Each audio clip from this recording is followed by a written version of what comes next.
जय हिंद दोस्तों, मैं हूं रवि प्रकाश और इस वीडियो में हम पढ़ने वाले हैं फर्स्ट ईयर का फाउंडेशन कोर्स हिंदी या हिंदी आधार पाठ्यक्रम।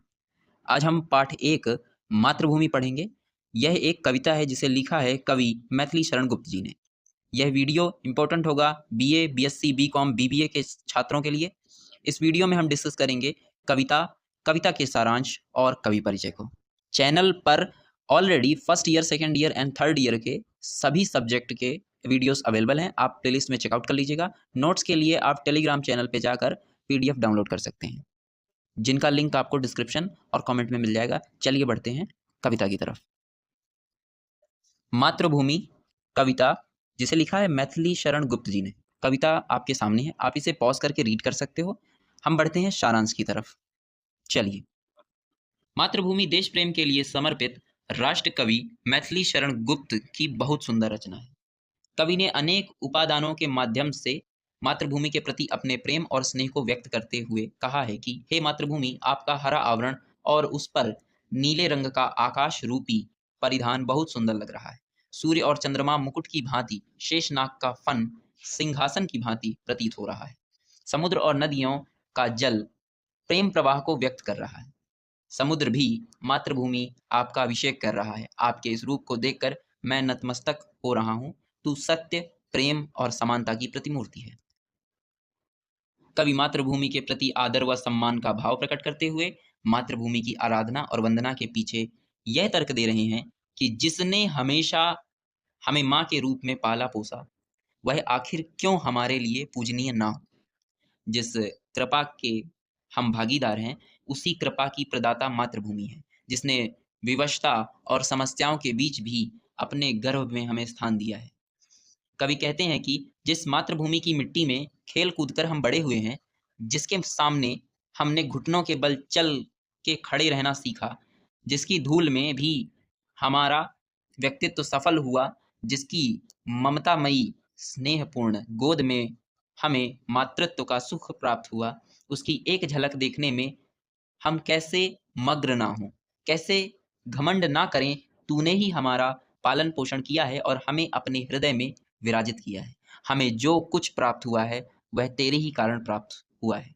अगर हमें तेरा संरक्षण नहीं मिला तो हे मातृभूमि, हम सभी मृत्यु को गले लगा लेंगे।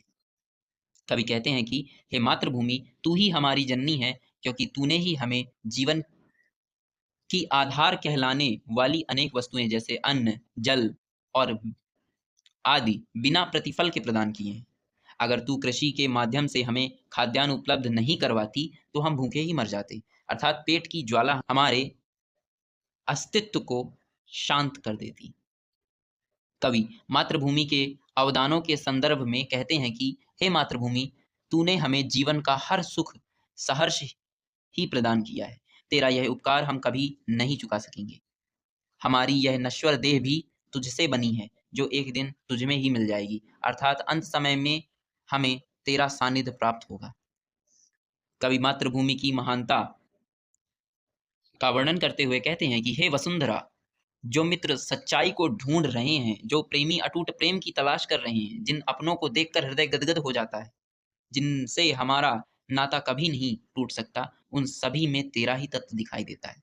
तेरे बिना दुनिया में कोई भी रिश्ता महत्वपूर्ण नहीं है, सभी में तेरा दर्शन मिलता है। तेरा पवित्र जल अमृत के समान है। मंद गति से बहने वाली शीतल वायु सारी थकावट को दूर कर देती है।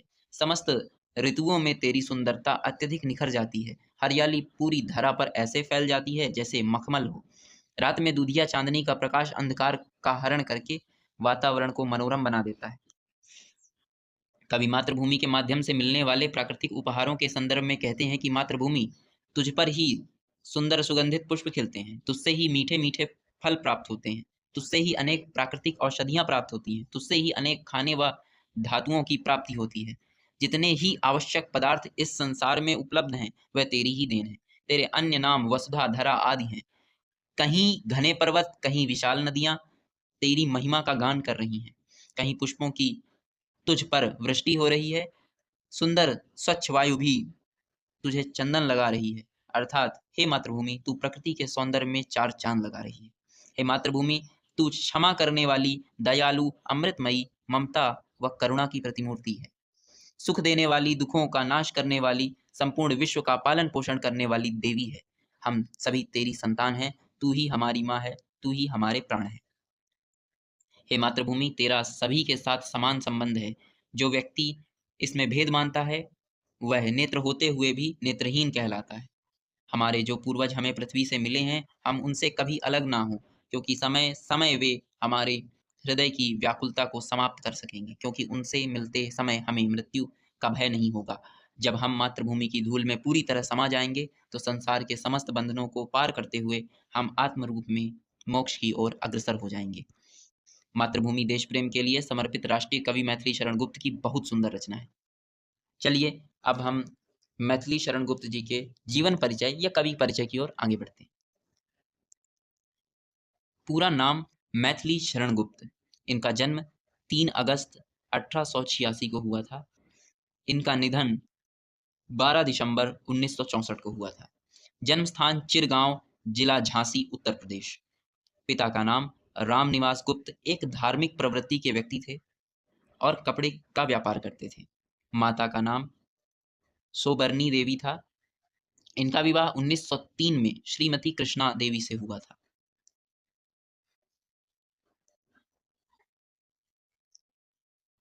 प्रारंभिक शिक्षा गांव में आरंभिक शिक्षा प्राप्त की थी। फिर झांसी से हिंदी, संस्कृत और बांग्ला का अध्ययन किया था। ये आप याद रखेंगे कि इन्हें कौन कौन सी भाषाएं आती थी, तो हिंदी, संस्कृत और बांग्ला। कुछ स्थानों पर ऐसा भी लिखा जाता है कि इन्हें इंग्लिश भी आती थी, अंग्रेजी का भी ज्ञान था, ध्यान रखेंगे। 9 स्वाध्याय। स्वशिक्षित लेखक थे जिन्होंने संस्कृत, हिंदी और इतिहास का गहन अध्ययन किया था। इन्होंने अपनी संस्कृत और हिंदी भाषा के साथ साथ इतिहास का भी अध्ययन किया था। भाषा ज्ञान हिंदी, संस्कृत और बांग्ला। व्यवसाय या पेशा। पेशे से ये कवि थे, लेखक थे, नाटककार थे, स्वतंत्रता सेनानी और राज्यसभा के सदस्य थे। इन्होंने स्वतंत्रता आंदोलन में बढ़ चढ़ के हिस्सा लिया और आज़ादी के बाद ये राज्यसभा के सांसद रहे, सदस्य रहे। इसके बारे में हम आगे भी चर्चा करेंगे। राजनीतिक जीवन। राज्यसभा के सदस्य के रूप में भारत सरकार से जुड़े रहे। साहित्यिक प्रेरणा। भारतेंदु हरिश्चंद्र और आचार्य महावीर प्रसाद द्विवेदी से प्रभावित थे। ये किस युग के कवि थे? तो 14 नंबर पॉइंट में लिखा है कि साहित्यिक युग द्विवेदी युग और छायावाद युग का पूर्वारंभ था। मुख्य रूप से द्विवेदी युग के कवि थे। भाषा शैली। इन्होंने खड़ी बोली को हिंदी काव्य की भाषा के रूप में प्रतिष्ठा दिलाई है। अगर यह क्वेश्चन आता है कि इन्होंने किस भाषा या बोली का उपयोग किया है, तो खड़ी बोली का काफी उपयोग किया है। अगर हम इनकी प्रमुख कविताओं को देखें, सबसे प्रख्यात कविता थी इनकी भारत भारती। यह राष्ट्र प्रेम से ओतप्रोत काव्य कृति थी जो स्वतंत्रता संग्राम के समय युवाओं को प्रेरित करती थी। दूसरी मुख्य कविता साकेत। यह उर्मिला के दृष्टिकोण से राम कथा को प्रस्तुत करने वाला महाकाव्य है। इसमें नारी शक्ति का मर्मस्पर्शी चित्रण है। उर्मिला लक्ष्मण जी की पत्नी थी, उनके दृष्टिकोण से पूरी राम कथा को दिखाया गया है इनके कविता संग्रह साकेत में। इसके अलावा इनकी कुछ अन्य कविताएं थी, जैसे जय भारत, पंचवटी, यशोधरा, कैकई, द्वापर, शक्ति पूजा, उर्मिला, गुरुकुल, मनुस्मृति, कंसवध आदि। अगर हम बात करें इनके निबंध संग्रह की, तो साहित्य और समाज। साहित्य का सामाजिक उत्तरदायित्व बताता है। राष्ट्र के प्रति हमारी जिम्मेदारी, धर्म और राजनीति, नारी और संस्कृति, भाषा और राष्ट्र, ये इनके प्रमुख निबंध थे। इनमें से जो सबसे प्रमुख निबंध है वह है साहित्य और समाज। अगर हम नाटक की बात करें तो इनके प्रमुख नाटक वसुंधरा, जो समाज और संस्कृति के संघर्ष को दर्शाता है। इसके अलावा धर्म दीक्षा, नवजागरण, राष्ट्रनायक, जगजननी, इनकी प्रमुख कहानियां और अन्य गद्य रचनाएं, कुशल राष्ट्र निर्माण, माँ की ममता, हिंदी साहित्य का इतिहास, भारतीय संस्कृति, नैतिकता, स्वराज की भूमिका थी। इनकी कविताओं को आप थोड़ा याद कर लीजिएगा, मुख्य रूप से इनकी कविताओं से ही क्वेश्चन आ सकते हैं। अन्य कुछ फैक्ट्स देख लेते हैं जिनमें इनका सम्मान, पुरस्कार और उपाधियां शामिल हैं। इन्हें पद्म भूषण से 1954 में भारत सरकार द्वारा साहित्य में योगदान के लिए सम्मानित किया गया था। इन्हें महात्मा गांधी जी द्वारा राष्ट्र कवि की उपाधि भी दी गई थी। साहित्य और संस्कृति के क्षेत्र में योगदान के कारण यह राज्यसभा के सदस्य भी रहे। और ध्यान दीजिए ये नामांकित हुए थे।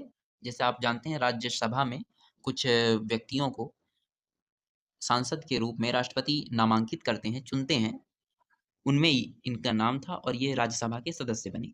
चौथा, सरकारी पाठ्यक्रम में रचनाएं। भारत भारती जैसी रचनाएं शिक्षा पाठ्यक्रम में शामिल की गईं। समाज, स्वतंत्रता संग्राम और विशेष विषयों में इनका योगदान रहा। जैसे पहला, स्वतंत्रता संग्राम में भूमिका। इनकी रचनाएं युवाओं को स्वतंत्रता संग्राम में भाग लेने के लिए प्रेरित करती थी। नारी शक्ति पर योगदान। उर्मिला, यशोधरा, कैकेयी जैसे रचनाओं में महिलाओं के अंतर्मन, त्याग, बलिदान और सामाजिक भूमिका को बेहद मार्मिक और सम्मानजनक तरीके से प्रस्तुत किया गया। सामाजिक सुधारक दृष्टिकोण वाले थे। इन्होंने जातिवाद, रूढ़ियों, धार्मिक कट्टरता के विरुद्ध आवाज उठाई थी। खड़ी बोली को प्रतिष्ठा दिलाई थी। इन्होंने ब्रज भाषा के स्थान पर खड़ी बोली हिंदी को काव्य की भाषा बनाया और उसे राष्ट्रभाषा के रूप में मजबूत किया। मैथिली शरण गुप्त जी एक कवि, लेखक और स्वतंत्रता सेनानी रहे, जिन्होंने अपनी देश प्रेम की रचनाओं के कारण राष्ट्रकवि की उपाधि प्राप्त की और राज्यसभा के सदस्य बने। इनकी रचनाएं स्वतंत्रता संग्राम में प्रेरणा का स्रोत थी। इन्होंने महिलाओं की दशा पर काफी ध्यान दिया और महिला सशक्तिकरण के मुख्य नेतृत्वकारी व्यक्तित्व बने। इन्होंने खड़ी बोली को भी काफी पहचान दिलाई। ये उनके चरित्र की कुछ मुख्य विशेषताएं थी। इस प्रकार से हमने कविता के सारांश और कवि परिचय को पूरा कर लिया है। इसके अगले भाग में हम इसके वस्तुनिष्ठ प्रश्न या मल्टीपल चॉइस क्वेश्चन MCQs को देखेंगे। अन्य फाउंडेशन कोर्स की वीडियोस को भी आप चैनल में चेकआउट कर लीजिएगा। फर्स्ट ईयर, सेकेंड ईयर और थर्ड ईयर के अपडेट्स के लिए चैनल से जुड़े रहिए, सब्सक्राइब करिए। PDF के लिए आप टेलीग्राम चैनल ज्वाइन कर लीजिए। साथ ही आप शॉर्ट सेक्शन में जाकर मॉडल एग्जाम पेपर्स भी देख सकते हैं। पढ़ते रहिए, आगे बढ़ते रहिए। जय हिंद।